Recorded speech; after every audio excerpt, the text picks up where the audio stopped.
Sexual harassment is illegal and not tolerated in any workplace.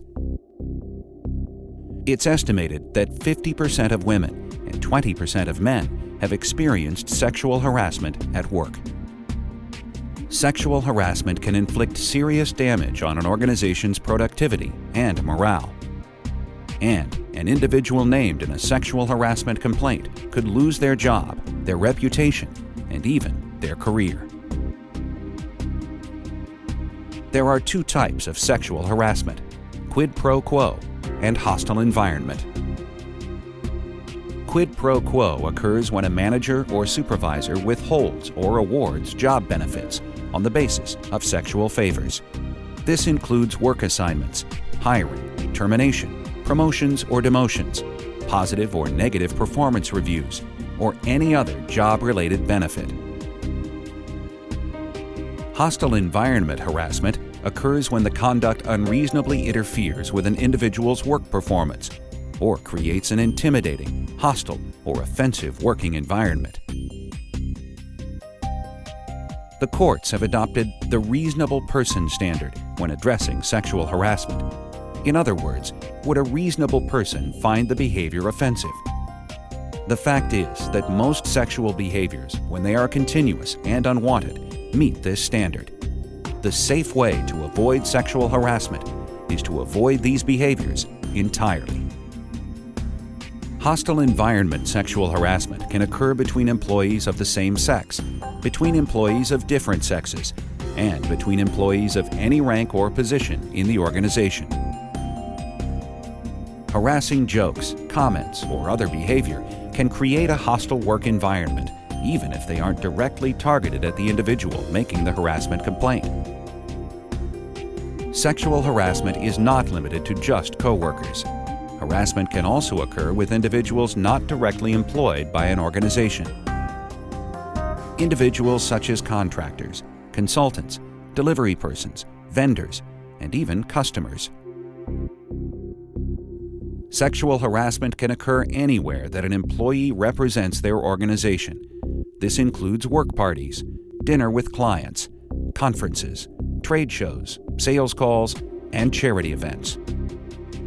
Unacceptable behaviors that could lead to sexual harassment include unwanted flirting, repeated requests for dates, suggestive whistling, leering, and catcalls, long stares, and sexually suggestive looks, using crude or offensive language, or making derogatory comments about a person's sexual orientation, making jokes or comments about a person's physical attributes, or inappropriate remarks or jokes about a woman's pregnancy. Physical behaviors such as shoulder massages, hugging, and back scratching. Gossiping or spreading rumors about sexual topics, or engaging in sexual conversations that are overheard by others. The use of demeaning or offensive names such as honey, sweetie, hottie, baby, girl, boy, or hunk. Viewing or posting of sexual pictures, magazines, posters, videos, or images. Sending sexually explicit emails, viewing sexually based websites, and the use of social networking sites for sexually based messages or pictures. Offensive gender-based comments or behaviors that denigrate people simply because of their gender, such as a woman's place is in the kitchen, not the boardroom. Texting or sexting sexually explicit messages or pictures via your cell phone. Sexual harassment has consequences. Sexual harassment can result in disciplinary actions, including written warnings, suspension, demotion, and even termination. It's also illegal to retaliate for a sexual harassment complaint. This can also lead to disciplinary actions up to and including termination.